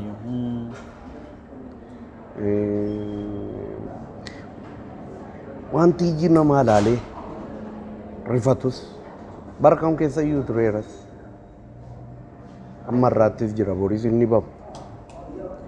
Egaa namni immoo yerooma keessa jirru keessatti waan argeerra dhaabbatees ta'uu danda'a. Jireenyi mataa isaatiifis haa ta'u sagalee Waaqayyootu qoratus ta'uu danda'a. Ergaa Waaqayyoo maybe sariin bara sanaan manuun faarfannooti nuuf dibanii miti. Carraa ittiin achi as baasuutu baay'een isaa hin turre. Naannooma keessa jirru keessatti yookiin waldaama keessa jirru keessatti kwaarii maajjiniin haa ta'u maalii jiniin haa ta'u faarfannee madabarsine malee isaati bara irraaf kan ta'uus akka ofii keenyaatti amnee miti. Fakkeenyaaf faarfannaan maaliif ta'eela kun maaliif ta'e jedhee dhaabatee kan of gaafatu namni maaf dhibe. Beekaaf wallaalaan gaddaa adeema gaaffiin guutame jedhee araara Waaqayyoon malee itti fufuun akka hin danda'amne waa'ee kana jaalalli akka bade jibbi akka wal hore inni tokko isa tokko karaa irraa kaachisuun balleessuun baay'ee akka itti fufe beekaan deebi'ee wallaalaa akka ta'e jira ergaan. Amanuun akka ofii keenyaatti akka durii carraa ittiin asii achi baasan isaatu carraan sun naannooma turree wajjin inni haala keessa turree wajjin inni haala isaatu wal nuuf hin qabanne akka biyyaa malee argaan isaa fakkeenyaaf akka ofii keenyaatti nu kee adibee miti jira. Egaa kanaaf yeroo keessa jiran keessatti egaa waan namatti dhufe dhimma faarfatama. Nuun amma nuuni sila bu'aatinii kaasee ture. Waa'ee namatti ho'isu. Nuun amma waldaa tokko dhannee tajaajillee nutti ho'isanis dhiisanis ergaa keenya dabarfannee tokkina amma irraayyuu. Amma warra faarfatu duwwaa miti koo warra nuti waamee tajaajilsiifatus rakkina qabu. Amma si'a tokko nama ta'eetu tajaajila faarfataa wayii nuu barbaadii naan jedhe. Innaan inni abaluu edee tokko meef.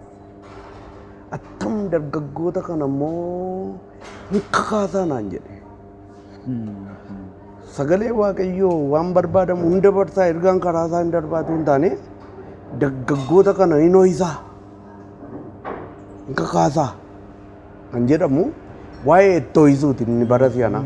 Itti ho'isuu. Itti ho'isuu kanatu baay'ate. Kanaaf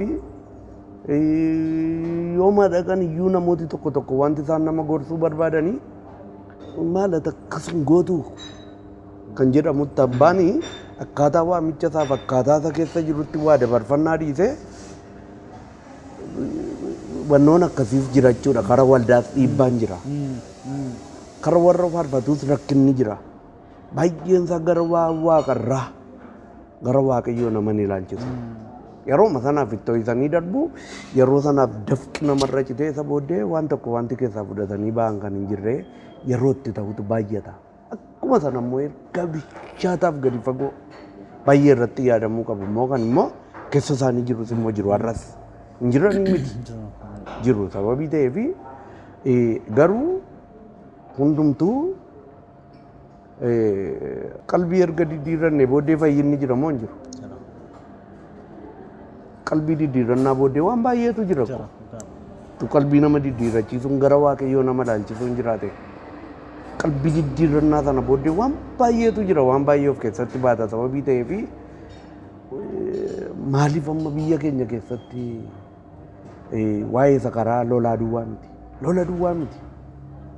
Biyya keenya keessa waan meeqa jira amma waan tumtii bakka kuni ayicha harka Waaqayyooti kan nama jechisiisu waan meeqatu taa'eera amma biyya keenya keessatti.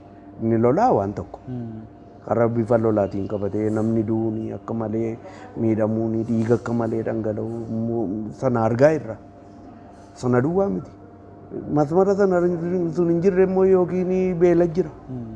Yeroo sun hin jirre immoo yookiin immoo lolaan immoo nama fudhatee waan meeqa akkas godhee jira.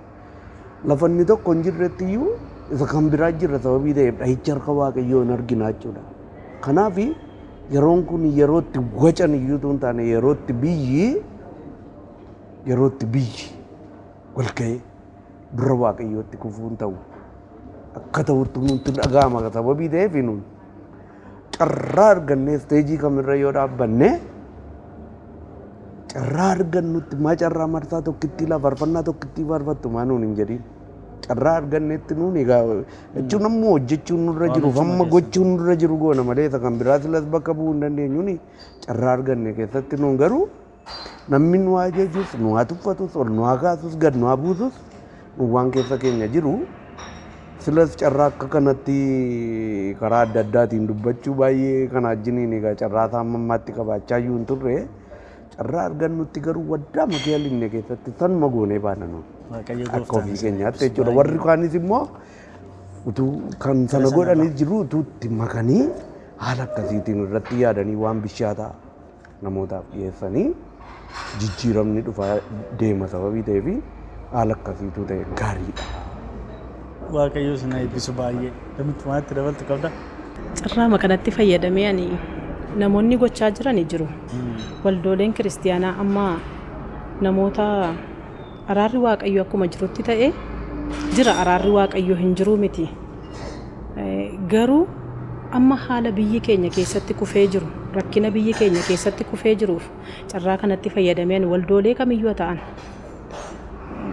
araara Waaqayyoon itoo kadhatanii gaarii fakkaata ammayyuu namoonni gochaa jiran jiru. Fakkeenyaaf biyyi gogiidhaan caamsaadhaan rukutamaa jiru jira. Akkuma kana biyya keenya keessatti dhiigni dhangala'aa jira. as teenyee biyyoota gara biraa ni ilaallama biyya bakkee wanti ta'u sun dheekkamsa waaqayyooti. Wanti biraan hin jiru wanti biraatee jennaan ta'a miti dheekkamsuma waaqayyooti wanti ta'u dheekkamsa waaqayyoo gaafa jennu immoo gaafa namni abboommii waaqayyoo seera waaqayyoo nuuf kaa'e irra daddarbu dheekkamsi waaqayyoo isa dudduubaan jira. As biyya keenya kana keessatti samma waa baay'ee ilaalaa jirra miidiyaadhaan wantoota addaa garaan baay'ee isaa bal'ina argaa jiru rakkina argaa jirra gurri keenya rakkina dhaga'aa jira dhiiga dhangala'aa jira lubbuutu badaa jira waa baay'eetu ta'aa jira kanaaf ammayyuu eenyurraa eegama yoo jedhamee isa kanaaf araara gaafachuun waldoolee kiristiyaanaarraa hin eegama. Waldooleen kiristiyaanaa gara yaada geddarannaatti nama fiduu danda'utu irra jira. Inni jiru inni kaan akkuma jirutti ta'ee inni kun iddoo guddaaf iddoo olaanaa qabaachuutu sarra jira jedheen kanaan ergaa koo dabarfachuu barbaada. Baay'ee namatti tola. Egaa yaada babbal'aadha kan isin irraa fudhachaa jirru isa dhugaatti baay'ee yeroo keenya wajjin deemuu fi baay'ee dandeenye gara maatii keessanitti isin deebisa.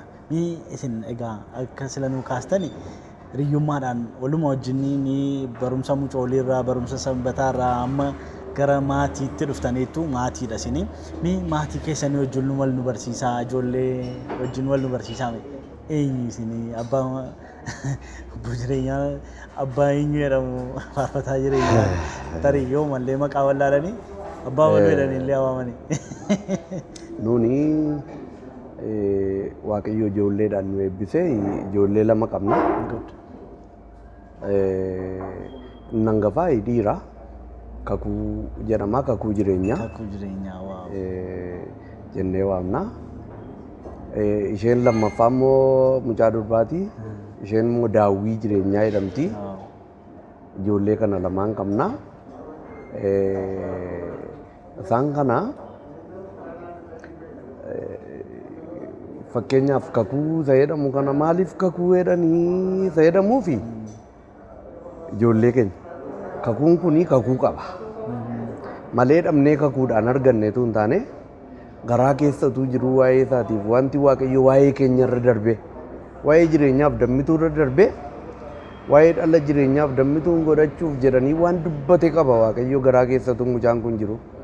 Kanaafituu durba isa taatu dhiira isa taatu kakuutti moggaafnee mala fageenyeef lamaanuuf iyyuu hin ta'a waan ta'eef. Naa waaqayyoof galanna ta'u immoo amma har'a gaafa ilaalaa jirru kakuun waggaa salgaffaa isaatii kaasee waldaa mandii keessatti waldaa makaana yesuus mandii isa guddaa keessatti jechuudha. Dammituuf jireenyaa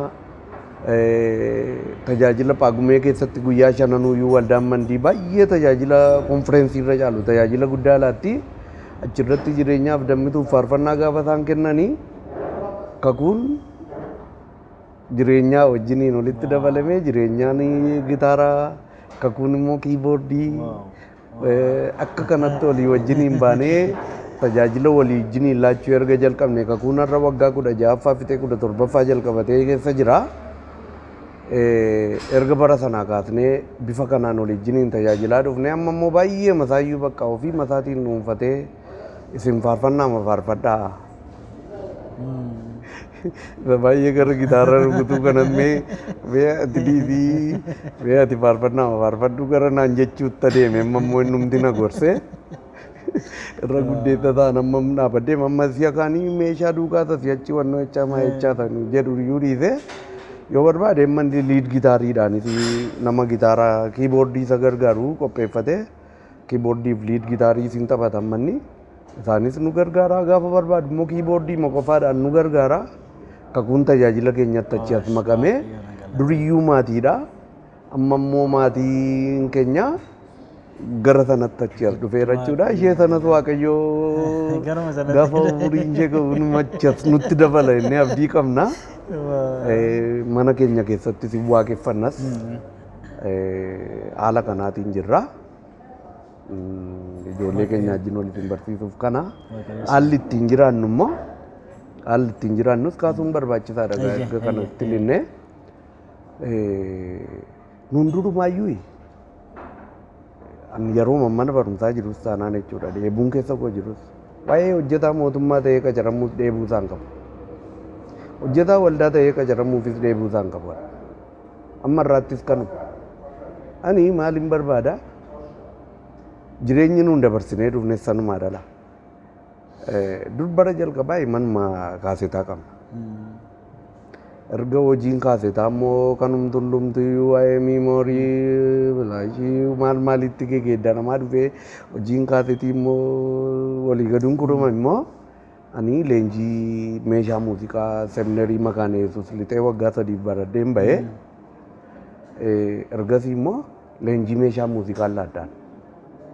Isuma banannee isuma barsiisaa amma Adaamaatti sagalee mandiitti sanuma hojjechaa ture. Isaan Adaamaatti gallees kanuma banannee hojjechuu jalqabne. Kanuma mataa keessanii. Kanaaf maalni hojii mootummaa fi fakkeenyaaf tajaajila kanaaf balballi bal'atee banamee gaafa adeemuu jalqabanii miindaadha sababii ta'eef akka garaa ofiitti ba'anii galuudhaaf baay'ee nama danqaan. Hojii waldaas yoo ta'e kan waldaas argeera tillixee argeera yeroo xiqqoof jechuudha. Garuu waldaanis miindaa namaa kaffalti yoo ta'e birrii kan keenya nyaata wattamittiin iddoo kan biraa deemee tajaajilaa jetti. Waldaanis nama danqiti jechuudha. Kanaaf iyyuu tajaajilli itti waamamne kun immoo kan waldaa tokkittiitu hin taane waldaa tokkittiif naannoo tokkittiitu hin taane waaqayyo gara inni itti miilla keenya sochoosee nu hojjechiisetti deemnee waaqayyoof hojjechuu barbaanne nu takaallaa tokko malee. Kanaaf iyyuu hojii mataa keenyaa kana hojjechaa namni nu waamnaani fakkeenyaaf utuu nuun hojii kana hojjechaa jirru yoo barbaanne namatti godhannee deemna. Yoo barbaanne cufannee deemna. Kanaaf iyyuu hojii tajaajila keenyaa irratti danqaa hin qabnu jechuudha. Haala akkasiirra jirra. Haala akkasiitiin mana keenya geggeeffannaa jechuudha. Waaqayyo si eebbisu. Egaa gama faarfannaatiin wal qabsiisnee amma maalirra jirtu isin faarfannaadhaan tarii tajaajila waldaatti kennamu hin argina jira. Tarii wantoota CD fa'aa hojjechuun wal qabatee sochiimti isin faarfannaa irratti gochaa turtan kan durii irraati amma immoo maalirra jirra isa jedhu waa xiqqoo nu kaastani. Amma tooratti dhufe faarfannaani. Faarfannaa kan irra deebinee hojjechaa jirrus qabna. Faarfannaa remix kan gochaa jirru qabna. Faarfannaa madur namoonni beekan keessaa jechuudha. Istiidiyoo gallee kan jirru jira. Yeroo dhiyootti inni kun amma gabaatti hin dhufa. Hojjettanii istiidiyoo galtanii. Kan hojjennee jirru jira. Inni kun egaa fuula durattis immoo sanumaaf kaane waan ta'eef kaayyoon keenya itti fufnee hojjechuudha. Kaayyoo keenya sana qabnurraa wanti booddeetti nu deebisu hin jiru. Kanaaf inuma hojjennaadha. Itti fufnee hojjenna. Isa kana hojjechuu keessatti tarii namoonni akkamitti isin gargaaru namoota isin gargaare moo ofiima keessanii galii mamma jedhameen immoo tarii immoo namoota wajjin immoo walitti dhufeenya maalii qabdu hojii kana hojjechuu keessatti tarii namoota wajjin amma yeroo ammaa kana akkuma beekamu CD'n siingiliidhaan hojjetamaa jira. Siingiliin tokko baasii hedduutu itti bahee hojjetamaa jira. Isa kana nama faarfannaa baay'ee hojjechuurra yoo amma gara sanarra hin jiru.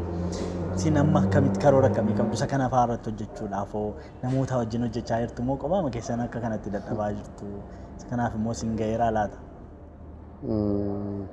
Isa kana sila isinii kaaseera. Kanaan dura haaluma nuun keessa turre bakki nuun keessa turre fi haalli isaas nuun laanne namoonni nu iyyafatanii baay'eedha. Keessaa salaas nu iyyafatu. Maal isin nu jalaa baddan kan jedhan baay'eedha.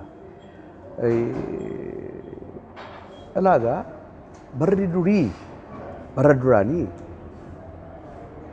waan sana hojjetanii dhiyeessuudhaa fi fakkeenyaaf nama ofiisaatiif faayinaanshaali of hin danda'u yoo ta'e namuma qabu harkaayyuu waa fuudhee hojjetee deebisee immoo yeroo dhiyeessee immoo wanta argamurraa deebisee nama sanaaf iyyuu waan sana bakkatti deebisuu danda'a.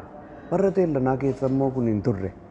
Nuun immoo ofii keenyarraa jechuun jireenyuma ofii geggeeffachuun iyyuu qabsoo cimaa ta'eera waan ta'eef ofirraa hafnee waan kana hojjennee namaan dhaggeeffadhaa jennee akkasumatti wannoo irratti nama gaddisiisuuf immoo humna keenyatu hin qaqqabne. Humni keenya bira hin geenye namoonni kana irratti yaadan immoo maaliif nu jalaa baddanii malee namoonni kana yaadan immoo muraasa. Nuunis immoo baay'ees immoo haalli keenya kanaan dura ture baay'ee teknooloojii kana wajjiniinis nus baay'een sochoone garuu nus baay'een sochoone wajjiniin. yeroo amma nu jiru keessatti kanaan dura booddeettafne irrannee booddeettoof hambisuu min amma nuun. Yeroo amma waaqayyo nuuf kenne kana keessa immoo nuuni nus socho'uu barbaanna karaa hundumaayyuu waan kaleessa dogoggora keenya kaleessa irraas barannee nus socho'uu barbaanna. Isaan ma dhufne bakki nuun dhufne kunis mijataadha. Baanee waa hojjechuuf illee waraabbiin tokko yoo jiraate waraabuun finfinnee keenyee deebi'uun wanti hundumtuu haalli isaa haala mijataadha amma wanta keessa keenya jiru sana bakkeetti baasuuf. Kanaaf akkuma dhufneen immoo wanti nu quunname jira gaasarii tati nama jettanii mee kuni lafuma isin jirtanis namni ittiin baruu ittiinis namni isin yaadata. Kanaaf iyyuu waama xiqqoo tokkitti hojjennee mee akka sachas baamna jedhee namatu ispoonsar nu ta'ee jira sammaa kana. Faarfannaa gochaa kee yommuu yaadadhu garaa kootu na raafama jedhu kana namatu nu deggere. Egaa wal harkaa fuudhan iyyuu waa'ee nu deggeruu kana. Inni tokko nani istuudiyoon gachaa jennaan inni istuudiyoo jiru immoo ani immoo maaliif ogummaa qabuun hin hojjedhuu fi ani si bakka ispoonsaran ta'a. Inni tokko jechuun wanta akkasii argameera amma bakka yeroo waaqayyooti nuti immoo beenna. Yeroo waaqayyooti waan ta'eef nus akka kanaan duraa hin danqabne innee yaannu nuuni yamamoo ta'uu dinneenyaan miti. Carraan isaas baay'ee nuun quunnamne sichitti immoo waaqayyoo sin banaa nu quunnama carraan isaa inni abdannaa nuti yamamoodha. Kanaaf hojiin gara fuulduraatti baay'ee nu eeggataadha. Kanumaaf qophoofnee mudhii keenya jedhannee dhufne nuun. Waaqayyoon sinaa eebbisu. Kanaaf karoorri isin fuulduraatti hojjechuuf yaaddan amma maaltu jirame wanti akkasii yaanneerraa tu namni argame waan akkasii yaanneerraa tu ispoonsar argame waan jettani mee amma tarii namoonni nuun daawwachaa jiran kuni tarii hin beekamu karaa waaqayyootti waa hojjetu waan ta'eef namootni hedduun jiru addunyaarra namoonni jiran kuni waa'ee faarfattoota kanaa maal jedhu isa jedhu itti dhufna waan ta'eef tarii isin karoora akkamii qabdu karoora keessan irratti isa sana hojjechuudhaaf tarii namoonni fedhii qaban jiraachuu danda'u waan ta'eef. Egaa faarfannaa dur jirus yoo ta'e remix gochuudhaan yookiin irra deebinee hojjechuun kanaan dura sagalee duwwaadhaan kan nuti hojjenne faarfannaa amma ammaatti jechuudha. Nun kaasetti amma afuriitti hojjenneerra. Amma lakkoofsa afuriitti hojjenneerra. Inni sun sagalee duwwaadha. Bara kana namoonni egaa intini imaajin piikchariidhaan jechuudha. Viidiyoodhaani sanas hojjechuu hin barbaanna. Namni nu deggeru yoo jiraate sana hojjechuun barbaanna. Faarfannaa isa duriisa ta'u faarfannaa haaraa amma jiran keessaas walumatti maknee faarfannaa kana hojjechuu hin barbaanna. Carraa kanaan qabatee namoonni nu ficaana dhaabachuu danda'a yoo jiraatan tole waaqayyo sinaa eebbisuun jenna.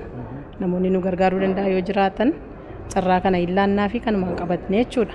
Maaliif sagantaan keenya karoorri keenya fuula duratti faarfannaa duriisa ta'u faarfannaa ammaas waluma maknee hojjennee namootaaf dhiyeessuu namoonni ittiin akka fayyaniif namoonni ittiin akka gargaaramaniif jechuudha. Kuni kaayyoo keenya isa guddaadha. Nuun amma nuun jireenya mataa keenyaatiifitu gargaarsa nama gaafachaa jirra miti.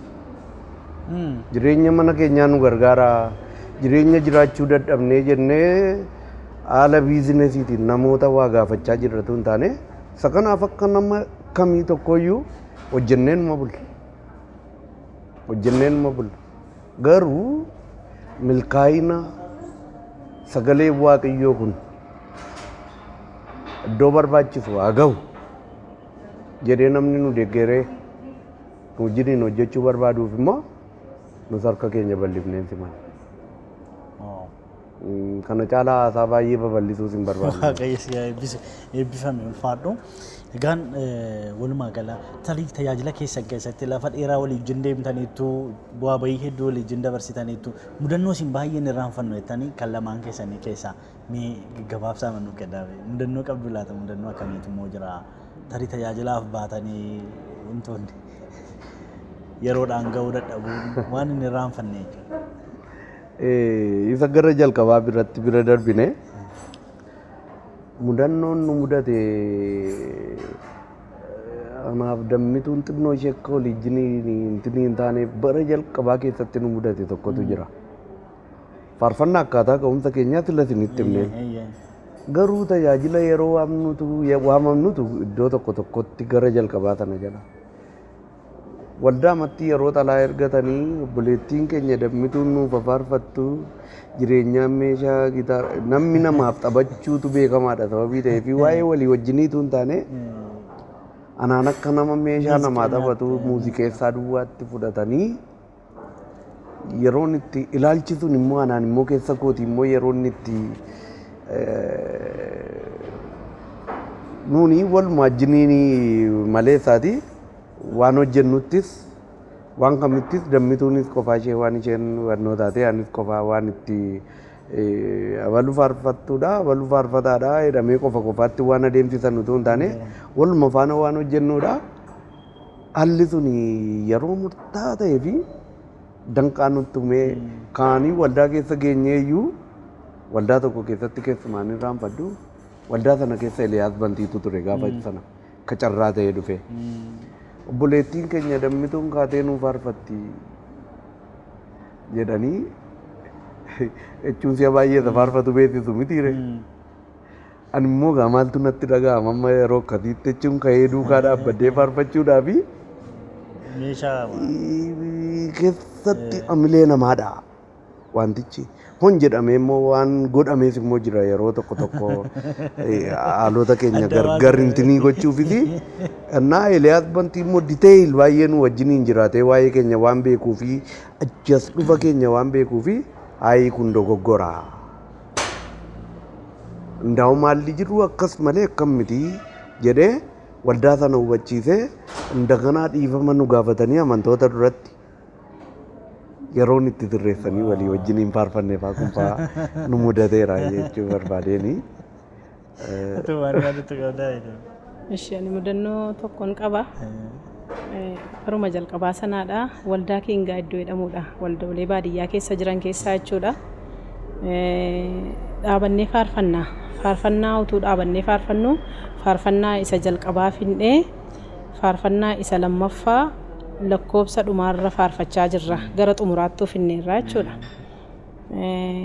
Namoonni wanta kana godhani amantaa biraa keessaa reefuu gara waldaatti namoota dhufanidha yookaan waldaa ortodoksii keessaa lubbuu haaraadha jechuudha isaan waldaa keenya sanaaf jechuudha. Waldaa Makkaana Yesuusii fi nama guddaadha. Harmoolii nama guddoodha. Achi gajjallaa dhuma taa'uu egaa gara xumuraatti geessineerra inni gitaara dhaabatee taphataa walumaa wajjin faarfannaa faarfachaa jirra. Akka irraa kana babbaan wayyaa dhuunfaaffatatu hin taane wayyaan jira. Wayyaa wal fakkaatu uffannee dhaabannaa. Achi as deema kallattii ani irra dhaabadhuun dhufan isaan kan jireenyaatu hin taane kallattii aman yeroo isaan walakkaa ga'an naan dhufee kallattii korraan dhufaa jiru waan ta'eef faarfannaan harkaa baduu ga'ee numa natti siqanii akkas kokoo kana qabanii birrii abbaa 11 kana koo keessa naa kaa'ani. As keessa gaafa birrii naa kaa'anii nanne isa booda erga isaan kaa'anii takkana bira dhaabatanii deebi'anii sokkanii nuuf waldaa keenya keessatti yookaan tajaajila keenya keessatti wanti sun nuuf haaraadha waan ta'eef hamma naqee taa'utti nannee nan olladhe. Innaa qees faqqadee hundeessaa isaantu nu duukaa jiru wanti sun itti fufee akka inni hin taaneef itti himanii egaa iddoo biraadha waan dhufaniif wanti godhame sun waldaa isaanii keessatti hin godhama waan ta'eef nuuf immoo haaraadha. Isaan akkuma sana waan godhamu itti fakkaateetu kan isaan gammachuurraan kan ka'edha immoo kan isaan kana godhanii waan gammadaniif egaa namni yeroo gammadu waan godhu waan hin beekneef sana godhan isa jedhamu ibsanii madhiisanii kun na mudateera jechuudha deemsa keessa. Gargar qooddattama birrii Waaqayyo guddaan sin eebbisuu yeroo gaarii walii wajjin qabaannee dhugaa baay'ee natti toleera sin argachuu kootti baay'ee gammadeera. Gan sagantaa keenya gara goolabaatti tun dhufin mee faarfannaa tokko nu affeeraatii faarfannaa tokko nu faarfattanii ittiin gara sagantaa keenya goolabuutti deemna. Isa booda xumura irratti dhaamsi wayii qabdu dhaamsa xumuraa isiniifan kenna ammaaf garuu faarfannaadhaan faarfannaa tokko.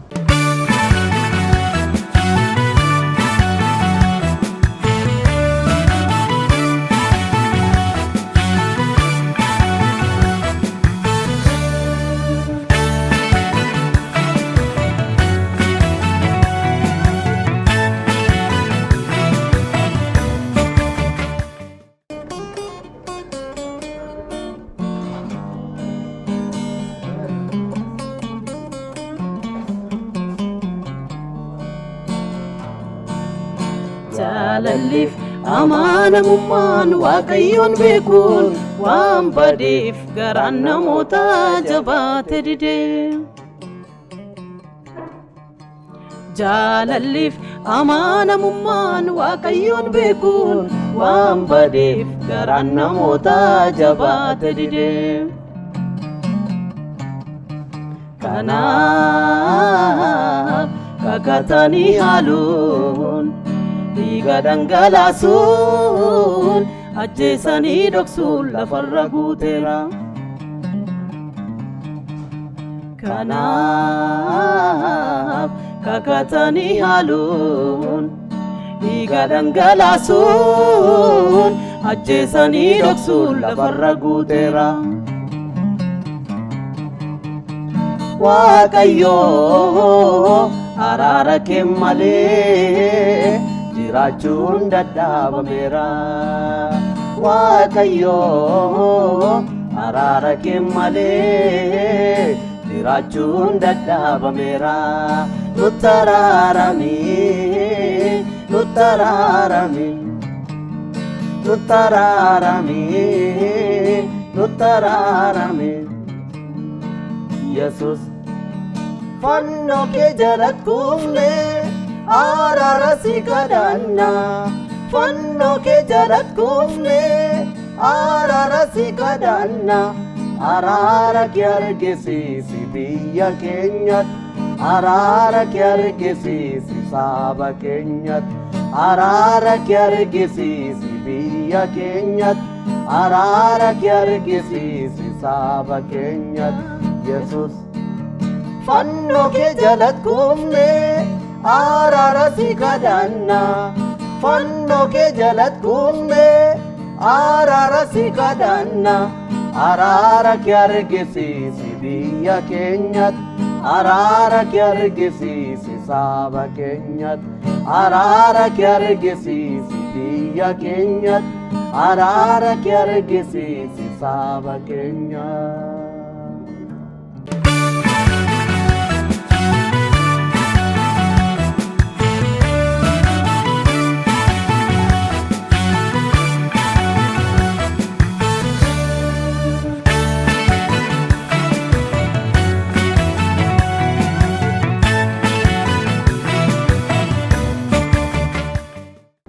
Kan faarfannaa ergaa yeroo kanaaf waaqayyo kan isinitti mul'isee jechuudha. Bara sana taa'ame ergaa yeroo ammaa faarfatamu yeroo ammaallee irra hin darbine ergaa yeroo ta'e hafu faarfannaa dhaloota keessatti yaadatamee hafu waaqayyo isinii kenneef waaqayyoon galateeffachaa waaqayyo guddaa isin eebbisu hojii gaarii hojjettanii fi dhaloota kanaaf ergaa gaarii dhaloota qalbii jijjiirachiisuu keessatti gahee keessan waan baataniif waamicha waaqayyotti isin waame amma har'aatti waldaa kiristaanaa keessa dhaabbatanii hojjechaa waan jirtaniif waaqayyo guddaa isin eebbisu eebbifamaa isiniin jechuun jaalladha.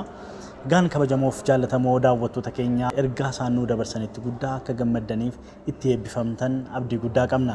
Egaa hojii hojjechuuf karoora isaan qaban akkuma isin dhageessan sagantaalee gurguddaa dhaloota kanaaf bu'aa buusa jedhanii waaqayyo keessa isaanii kaa'ee hedduu hojjechuuf sagantaa hedduu waan qabaniif isinis hamma dandeessan kallattii waaqayyo isiniif ibseen hojiin wangeelaa akka saffisuuf akka hojjetamuuf cina isaanii akka dhaabbattan isaan akka jajjabeessitan isaaniif akka kadhattan kadhata keessaniin akkasumas immoo waan waaqayyo isinitti dhageessiseen hojiin waaqayyo kun akka inni hariitiidhaan hojjetamuuf isiniin hirmaattuu hojii kana akka taatan isin affeerra.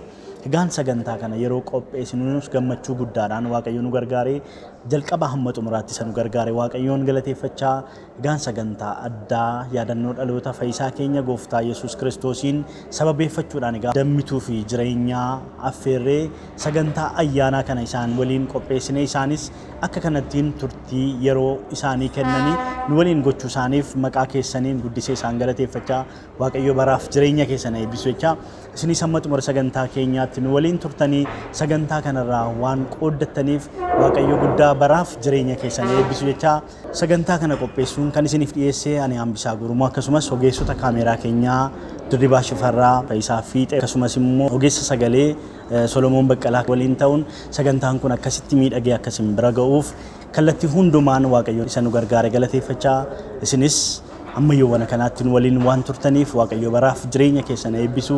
Egaan sagantaa kana akka qopheessinuuf haala kan nuuf mijeessan hoteela Daakaa baay'ee isaan galateeffannaa hojii hojjechuu keenyaaf kallattii hundumaan tumsa nuuf godhanii fi waaqayyo isaan eebbisu jecha magaalaa Bishooftuutti kan argamu egaa hoteela Daakaa keessatti waliin turtii kana kan taasifne sagantaan keenya itti fufaa sagantaan ayyaanaaf isiniif qopheessine ammallee dabaree isaanii eeggatanii itti fufuu sinis nu waliin turtii gaarii jecha sagantaa kana asumarratti goolabna ammayyoonaatti waan waliin turtaniif waaqayyo isin haa eebbisu.